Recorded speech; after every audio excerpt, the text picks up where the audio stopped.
professores e todos os profissionais da educação que fazem a engrenagem da nossa educação girar no dia a dia. Sejam muito bem-vindos para mais um episódio do nosso videocast. Hoje nós vamos abrir espaço para um debate que mexe com a rotina do planejamento de diversas escolas do nosso país.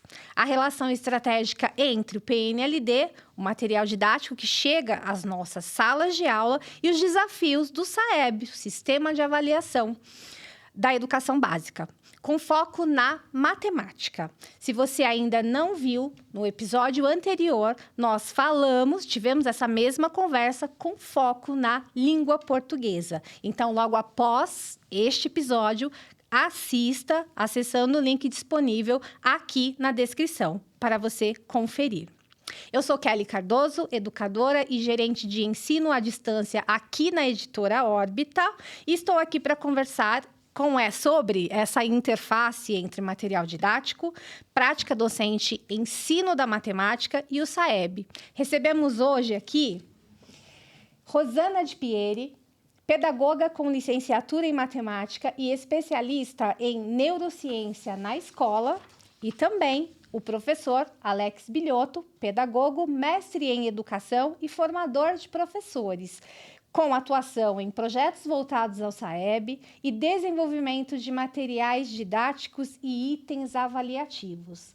Sejam muito bem-vindos. E, professor Alex, para iniciarmos a nossa conversa, acho que é indispensável situarmos o nosso público explicando o que é o SAEB e por que o SAEB da matemática é tão importante para as redes do ensino público. Kelly, mais uma vez é um prazer dividir esse espaço contigo, com a professora Rosana. Muito prazer. Debater sobre SAEB, como fizemos há pouco em outro videocast, nos aponta para um cenário que não estamos lidando só com uma avaliação. Nós estamos olhando para um sistema que vai observar a qualidade da educação básica do país. Esse sendo, então, um sistema, não se limita só a testes cognitivos, mas nós estamos olhando também para outros fatores que se correlacionam na prática. A gestão escolar, os formulários que são aplicados para que possamos entender sobre qual é a realidade socioeconômica dos nossos estudantes, a formação dos professores, como ela está, de onde ela surge, quais são as possibilidades futuras, a realidade das famílias. Então, o SAEB é um grande check-up. Como usamos um termômetro da saúde dessa educação básica do Brasil. E olhando para a matemática, que a professora certamente vai mencionar de uma maneira mais específica, um problema histórico do país, não querendo só reduzir a Brasil, mas um problema histórico educacional, os dados nos apontam sobre isso. O SAEB Matemática nos aponta o letramento matemático. Então, de que forma os nossos estudantes estão aptos para esse pensamento além dos cálculos diretos?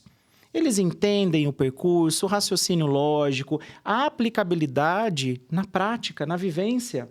Então, o sistema SAEB, ele olha para essa importância que a matemática precisa ter.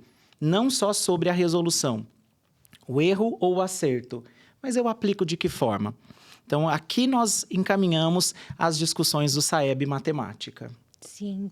E, professora Rosana, quando a gente pensa em planejamento pedagógico, nós sabemos que a pressão pelos resultados no SAEB, ela é real, nas redes de ensino público. Como os professores dos anos iniciais podem usar os manuais e recursos do PNLD para preparar a turma, mas de forma orgânica, sem transformar os descritores em uma mera decoreba mecânica de conteúdos? Kelly, Alex, eu acho que a gente ter a oportunidade de falar sobre isso aqui nesse videocast é de extrema importância, porque a gente está diante de um cenário que não se resolve tendo unicamente um bom sistema de avaliação para regular. Então, a gente pensa no SAEB como uma oportunidade para que se também planeje políticas públicas que sejam favoráveis à aprendizagem, mas no caso específico da matemática, tem uma questão de ensino que também é muito vinculada a essa condição, a esses resultados. E o foco inicial para mim, para atacar essa situação, para enfrentar esse desafio, está no planejamento do professor. O que a gente precisa mudar na perspectiva do planejamento é usar o que hoje a gente chama de planejamento reverso. A gente precisa ter em mente qual é a meta, qual é o objetivo que eu preciso alcançar antes de pensar na experiência de aprendizagem. Porque, normalmente, um professor pedagogo, que é o professor que está na sala de aula dos anos iniciais, ele foi formado para pensar nas boas situações de aprendizagem, pensando nas condições da faixa etária, em situações que vão engajar mais o aluno, que vão trazer para ele uma experiência de aprendizagem potente. Quando a gente pensa que instituímos um sistema de avaliação que pode, de alguma maneira, nos trazer dados sobre o que de fato está acontecendo, né, depois de toda essa situação de aprendizagem que eu planejei, ainda não é uma prática recorrente o professor pensar nesses objetivos como meta, como alvo. Então, se a gente não adotar uma organização de planejamento que parte das metas, a partir disso que vai me dar uma listagem ali de evidências de aprendizagem, para que aí sim eu possa pensar em boas experiências de aprendizagem que conversem, né, que se relacionem com todos esses descritores anteriores, eu vou ficar sempre pensando que uma semana antes dessa prova eu preciso meio que treinar os meus alunos para fazerem uma boa prova. E que não é a decoreba, né? E que vira a decoreba, né? Acho que o Alex também toca num ponto importante quando ele fala do letramento matemático, que também está por trás da gente não pensar nesse descritor como um apoio importante, um objetivo a ser alcançado, mas como algo limitante, e a gente não pode ver dessa forma, tem a ver com a maneira de ensinar. Se eu não trabalho para que os nossos estudantes compreendam, né, o que ele está estudando e aprendendo em termos de conceitos matemáticos, eu vou trabalhar pela automatização de cálculos e nenhum desses exames, a gente pode pensar no PISA, a gente pode pensar nas nossas provas internas aqui no Brasil, no SAEB, elas não vão nos ajudar a medir uma boa proficiência em matemática se eu focar o ensino única e exclusivamente em memorização de cálculos, em repetição de procedimentos e algoritmos. A gente precisa trabalhar, sim, pensando numa compreensão mais ampla desses conceitos, dessas ideias matemáticas que são, de fato, muito abrangentes e precisam percorrer aí um ciclo de aprendizagem mais longo. Elas também não se esgotam num único ano escolar. Exato. O foco não está só na ideia da aprendizagem, mas na própria ensinagem. Com certeza. E não aqui colocando o professor como o único responsável por esse processo, mas é parte importante. A ideia de, trazendo para uma visão SAEB, olhando para o descritor não como um ponto de chegada. Porque esse é um grande problema de entender que eu preciso fazer toda a minha mobilização de sala olhando para aquele descritor e não porque ele é um recorte. Ele é um recorte, ele é um objeto do conhecimento. Eu preciso mobilizar outras ações mais interligadas à habilidade da BNCC, como um percurso formativo que eu chegarei no SAEB. Exato. Não com foco no SAEB, mas o foco no meu ensino e na aprendizagem. Então, é dali que a gente precisa realmente partir quando se pensa na construção efetiva para a aprendizagem acontecer e o percurso final, que é a avaliação SAEB. É a perspectiva do ensino pela habilidade e pela competência, exatamente, não exatamente pelo conteúdo específico. Exato. E é mais abrangente mesmo. E é mais funcional. Não existe, né? Os caminhos, eles podem se desencontrar, mas o que vai funcionar mesmo num percurso formativo é por esse rumo de trabalhar habilidades e competências. Continuando aqui, a gente fala muito na educação sobre ludicidade, né, e aprendizagem. Vamos entrar aqui no 5º ano. O 5º ano, ele vive um momento crucial de transição, né? Eu deixo a criança, esse jovem, terminar um ciclo e ele parte para os anos finais, que tem uma grande mudança na vida do aluno, onde a cobrança por abstração mental aumenta muito, né? Pedagogicamente, nós não podemos deixar a ludicidade se perder nessa fase, assim como outras habilidades. Como os novos materiais do PNLD podem ajudar professores a equilibrar o rigor matemático e o toque lúdico que essa faixa etária ainda necessita? Posso começar, Alex? Por gentileza, acho que eu tô com a com sala de certeza. aula um pouco mais fresca aqui na minha cabeça. Olha, eu acho que isso sempre fez parte da minha ação educacional com os meus alunos, com o meu trabalho de formação de professores. A gente não pode deixar de pensar que a ludicidade é uma experiência humana, né? E como uma experiência humana, ela faz parte do meu processo de aprender. Então, é um equívoco pensar que a gente só vai lançar mão de um recurso visual, de um recurso lúdico, só quando a gente está falando de ensino na primeira infância, né? Então, é realmente muito triste pensar que uma criança que está no 5º ano, que está entre 10 e 11 anos ainda, já é vista como um jovem e que ela vai abrir mão, né? E que o professor ou que a escola vai abrir mão desse espaço tão interessante de engajamento e de conquista para dizer que a gente só vai aprender se tiver num sistema de símbolos e de uma linguagem muito abstrata e que é isso que faz aprender.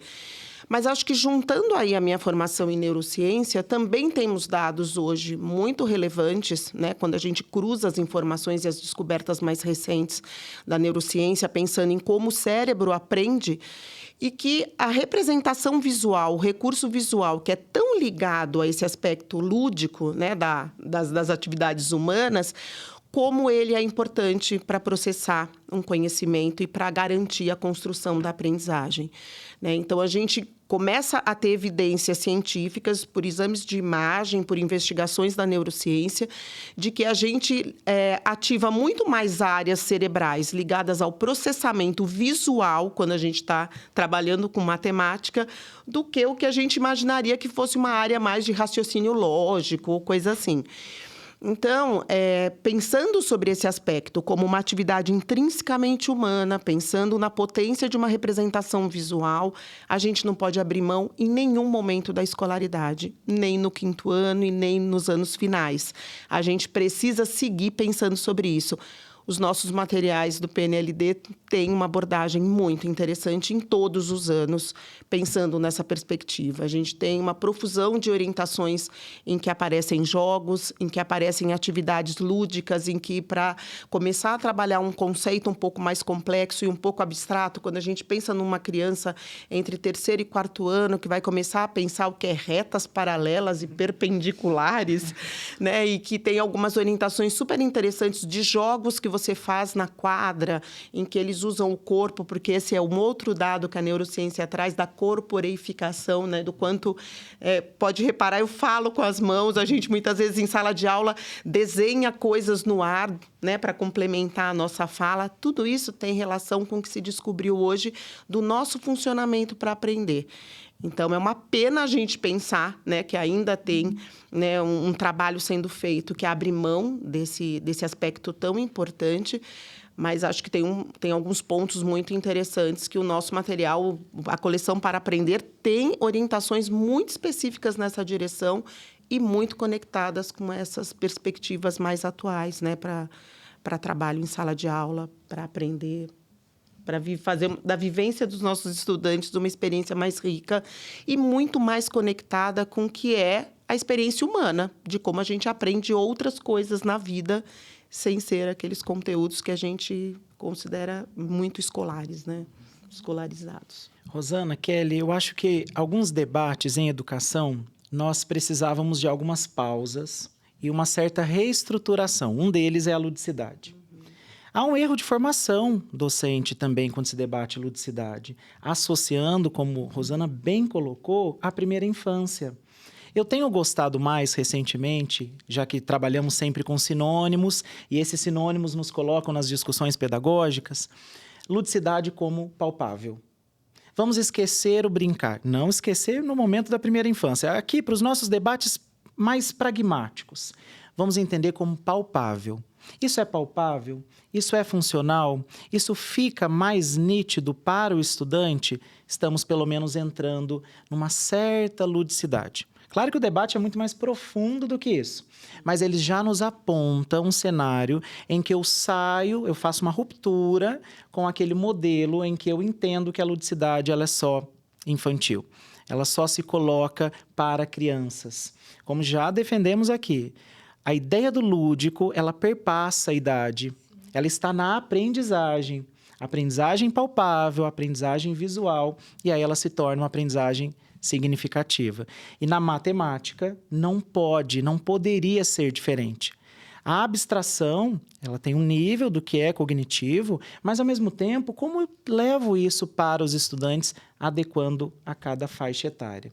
Por isso, é um debate que precisa ser feito com mais seriedade e, tendo uma relação com o SAEB, o lúdico ele se coloca nas próprias questões, que são questões visuais, são representações reais do cotidiano. Não tem como desmembrar essa visão prática. Sim, e fica claro que a matemática puramente como raciocínio lógico não deu certo. Exato. Né? Não, então, essa mudança traz um enriquecimento tanto para o professor quanto para os novos alunos, né? Garantindo aí essa aprendizagem significativa, Exato. como você trouxe. De todos os dados, o que acho que está mais fresco na nossa memória, pensando no último lançamento de dados do PISA, nós temos uma realidade de 7 em cada 10 estudantes que não conseguem resolver as operações básicas com uma certa tranquilidade, um nível de complexidade adequado à idade, pensando que são ali, vou chamá-los ainda de adolescentes de 15 anos, e não conseguem realizar operações mais básicas. Estamos falando nada de uma complexidade. Estamos falando, repito, do básico. Então, com um alerta desses, nós precisamos repensar as práticas pedagógicas, o processo de ensinagem, e aí também vamos debater a aprendizagem desses estudantes. Sim. Agora, um assunto muito interessante. Erro como reflexão em aprendizagem, né? Em vez de uma postura impositiva de certo ou errado, como professores podem mediar as dificuldades mais frequentes dos estudantes em matemática, gerando reflexão e usando o erro como uma oportunidade de aprendizagem? Professora Rosana? Vamos começar. Eu gosto muito de pensar tem assim, duas definições, eu não chamaria exatamente de definições, mas 2 autores que mobilizam muito a minha reflexão em relação a esse tema. Piaget coloca que o erro é o motor da aprendizagem, né? E quando a gente pensa em Paulo Freire, ele diz que é o que nos revela o nosso saber provisório. Um saber que ainda está em processo de construção. E o bonito, né, quando a gente pensa nesse jeito de explicar o erro do Paulo Freire, é que ele sempre traz essa ideia de um percurso, né? Algo que em algum momento apareceu de um jeito, mas que tem toda a chance de se transformar em outro saber. Se a gente não tiver isso em mente na sala de aula, a gente vai sempre trabalhar, a gente vai continuar trabalhando nessa perspectiva de que tem um caminho único, um algoritmo específico, e isso não é o jeito atual de pensar o ensino de matemática. Trabalhar o erro é a oportunidade de refletir sobre um percurso que aquele estudante fez. Quando a gente pensa como eu analiso o erro de um estudante numa situação de sala de aula, numa avaliação, o que eu consigo enxergar ali é o raciocínio que ele usou. Então, eu sempre enxergo esse erro como o que o meu aluno sabe, e é a partir deste saber que eu preciso criar uma intervenção, criar uma nova situação, para que ele se desloque desse saber que temporariamente ainda não é o que eu espero, que a gente precisa alcançar, mas que ele vai ter todo o recurso para atingir um nível de satisfatório, um nível que revele uma aprendizagem mais consistente em relação àquele conteúdo. Se a gente não usar esse sistema de trabalho para lidar com os erros, a gente vai o tempo inteiro dando notícias para esse estudante de que ele não sabe, ponto. Esse é o grande problema de avaliações simplesmente somativas. Quando a gente pensa num percurso de ensino pautado por uma avaliação formativa, o erro está inserido nesse contexto como uma possibilidade extremamente real que vai acontecer na sala de aula, mas ele pode ser muito fecundo para todas as reflexões que a gente pode promover. Piaget, inclusive, tinha uma frase que ele dizia que o erro muitas vezes é mais fecundo para a aprendizagem do que só os acertos. E isso é uma realidade que a gente pode constatar na experiência de sala de aula.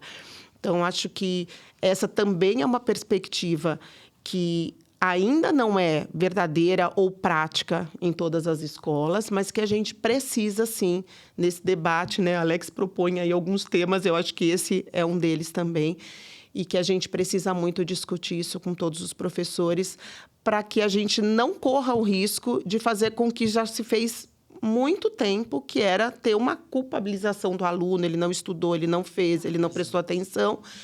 E, muitas vezes, o que está acontecendo ali é você enxergar um percurso que ele conseguiu atingir. Quando a gente pensa, Alex pode até falar muito melhor disso, quando a gente pensa nesses itens de avaliação em larga escala, quando a gente se coloca a produzir esse tipo de material avaliativo, a gente precisa garantir justificativas para cada um daqueles itens que entram na resposta possível para aquela questão.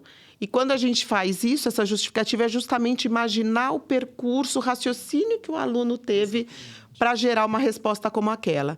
Então, a gente já tem também material avaliativo, né? O SAEB já é organizado nessa perspectiva também, que pensa desse jeito. A gente não pode deixar que a nossa sala de aula se desconecte desse modelo e dessa investigação que é tão importante para o aluno e para o professor.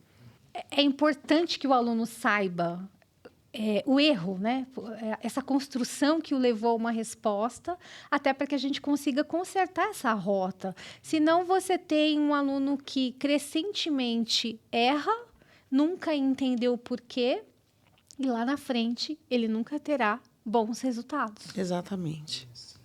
O erro com um pensamento, um olhar à frente, ele mobiliza. Ele não estaciona. Essa lógica de Piaget sobre o acerto constante, é claro que ele é saudável, não estamos aqui vendendo uma lógica contrária a isso. Não, mas ele isso. estaciona um pouco. O erro mobiliza a partir do momento em que há uma intervenção bem feita. E talvez há um problema também cultural sobre entender distratores como sendo algo banal. E não. Há uma questão por trás de cada distrator. Quando se pensa na lógica SAEB, esse aluno pensa dessa forma. E se ele pensa dessa forma, não ativando alguma visão mais específica, ele vai marcar o item, ou pensando na letra A, por exemplo. Mas por quê? De que forma? E tem algumas questões que não precisam de muito. Esse é um trabalho que se faz, na minha visão, já se começa a se reestruturar praticamente com as conversas matemáticas. Eu paro de perguntar qual foi a letra que você marcou ou qual foi o resultado e eu começo a questionar como você chegou a essa resposta.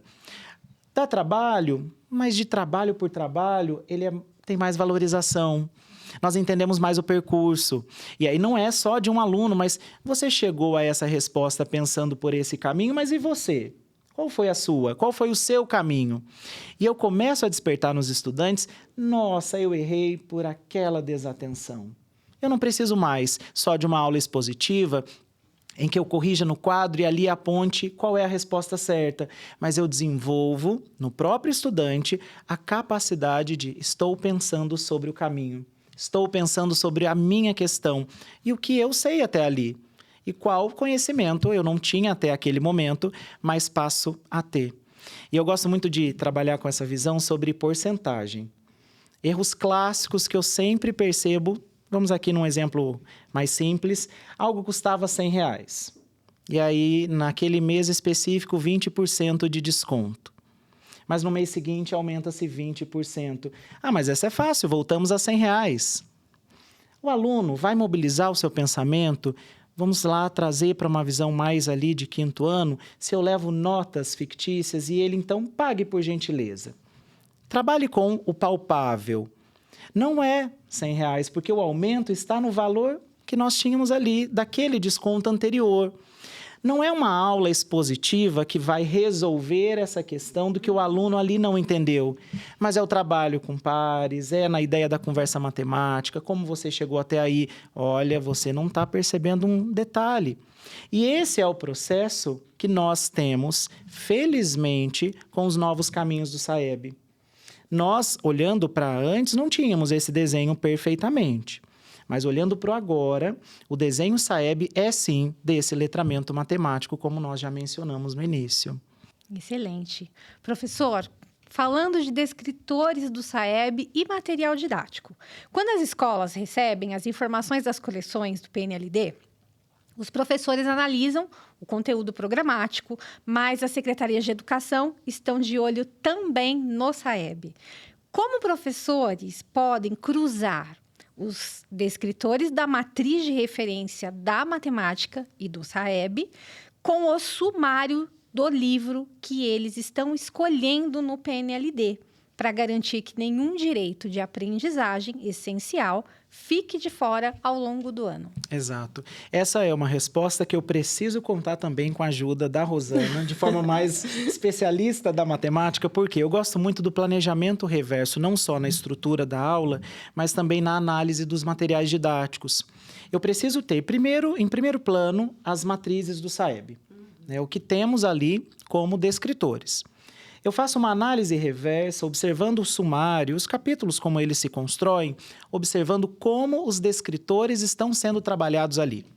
Claro que não é uma lógica só do ter o descritor. Eu preciso principalmente perceber dosagens. Um descritor, ele pode ser mais complexo do que outro e eu preciso analisar se o material didático, ele consegue fazer essa linha de reflexão crítica. Ele chega de uma vez, ele aborda o básico para que ele possa se aprofundar depois.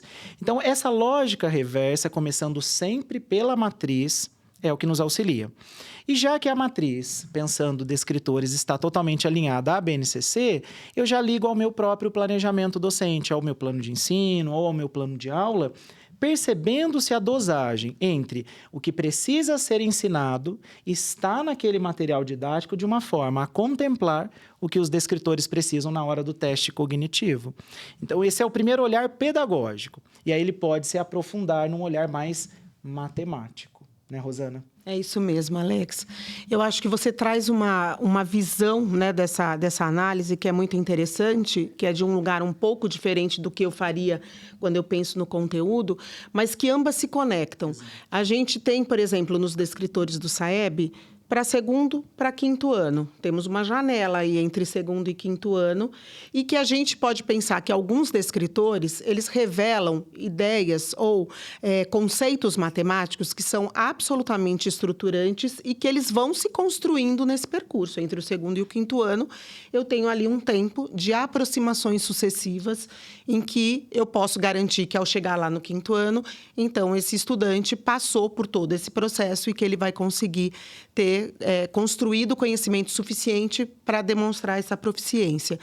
Então, outra coisa que nos ajuda muito, né, quando a gente pensa nessa relação, os eixos todos que aparecem, né, a distribuição dos conteúdos dentro de cada um dos eixos, né, do currículo de matemática, também nos dão pistas importantes quando a gente faz esse confronto, porque os descritores do SAEB já estão, né, organizados dentro dos mesmos eixos. A gente já tem, por experiência, né, um professor que transita ali entre quarto e quinto ano, terceiro, quarto e quinto ano, que geralmente tem uma certa rotatividade entre essas séries, ele já sabe que ele vai continuar trabalhando com as questões das 4 operações fundamentais no terceiro, no quarto, no quinto ano.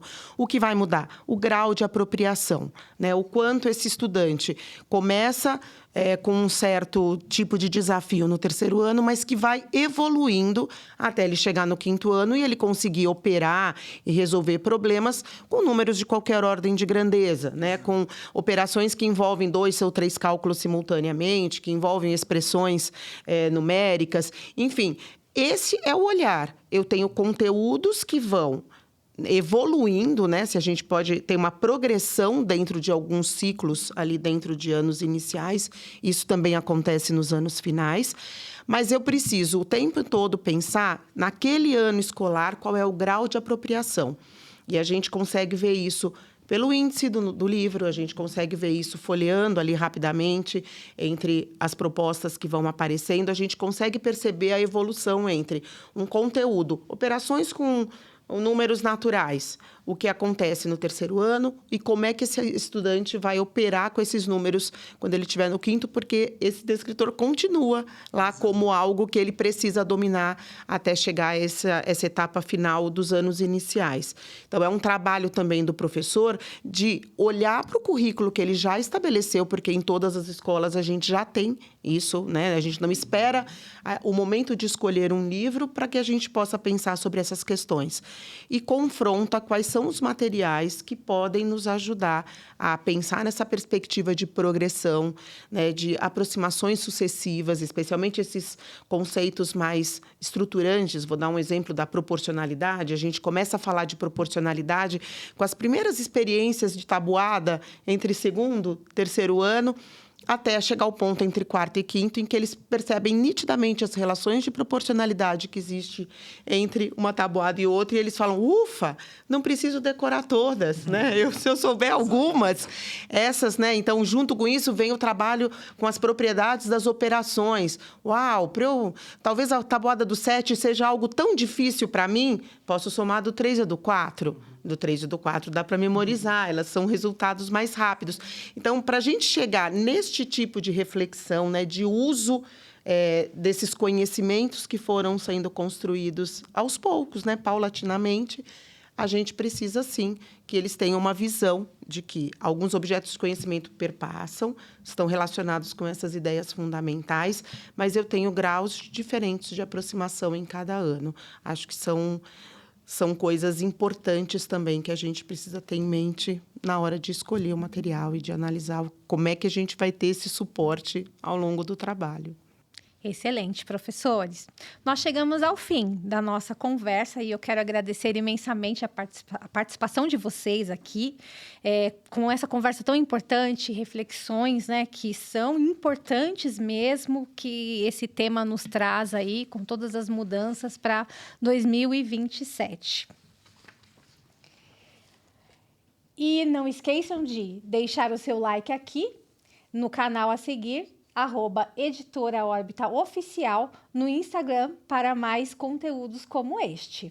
Vale lembrar também que esse trabalho preparatório para o SAEB do 5º ano, ele pode ser plenamente explorado a partir das obras da coleção Para Aprender, aprovada no PNLD 2027, voltado para os anos iniciais. E se você quiser conhecer melhor a proposta pedagógica da nossa coleção, acesse pnld.editoraorbita.com.br/efai-27. Os livros e os objetos digitais estão disponíveis na íntegra para seu conhecimento e avaliação. Muito obrigada e até a próxima!